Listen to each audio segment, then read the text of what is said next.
দেখতে, দেখতে কতগুলো রোজা পার হয়ে গেল, তাই না? এখন একটুও না পানি পিপাসা লাগে, না ক্লান্তি অনুভব, কিচ্ছু না। আসলে দিনগুলো কত সহজেই যেন শেষ হয়ে যাচ্ছে। আজকে ইফতারের আইটেমে বানিয়ে ফেলেছিলাম ফ্রাইড রাইস।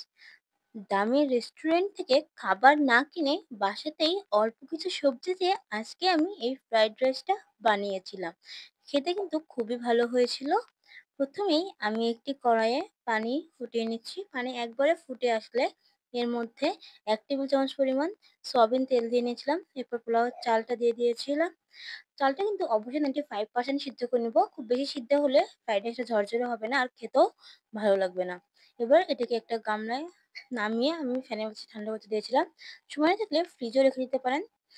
এদিকে আমি নিয়েছিলাম ক্যাপসিকাম, সবুজ এবং ইয়েলো দুটোই নিয়েছিলাম। আর নিয়েছি এখানে বরবটি, গাজর।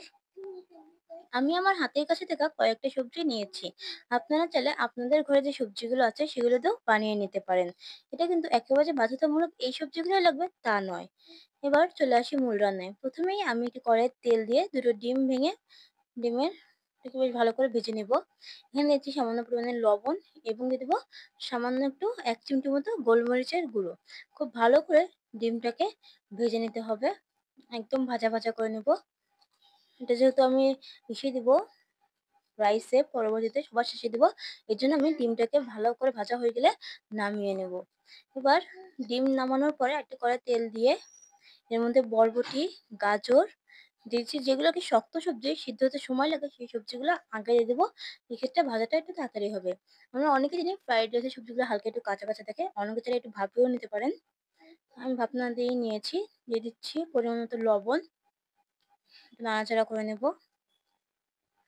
আমি কিন্তু একটু পুরোপুরি সিদ্ধ করে নিয়েছিলাম মানে ভাজা, ভাজা যাতে হয়ে গিয়েছিল।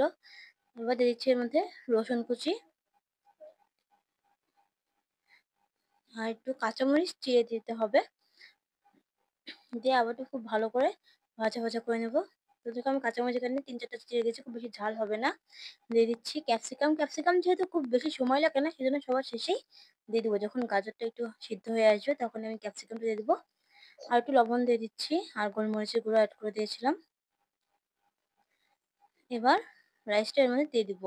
পোলাওয়ের চালটা কিন্তু বেশ ঝরঝরে হয়েছিল আমার। আমি একটু ফ্রিজেও রেখেছিলাম তাড়াহুড়ার জন্য যেহেতু সময় কম ছিল। নাড়াচাড়া হয়ে গেলে এর মধ্যে আমি একটু সয়া সস আর গোলমরিচের গুঁড়া এবং দিয়ে দিব টমেটো সস। আগে একটু নাড়াচাড়া করে নিচ্ছি। নাড়াচাড়া করার পরে এর মধ্যে টমেটো সসটা দিয়ে দিলাম। আমি এখানে ১ কাপ মতো টমেটো সস দিয়েছি যেহেতু আমার ভাতের পরিমাণটা বেশি ছিল। আপনারা আপনাদের পরিমাণ অনুযায়ী সসটা ব্যবহার করবেন। আমি হাতে বানানো সসটা দিয়েছি। এই সসের রেসিপিটা আরেকদিন আপনাদের সাথে শেয়ার করে দেখাবো। ভাতটা মাখানো হয়ে গেলে সমস্ত সসের সাথে দিয়ে দিচ্ছি ডিম।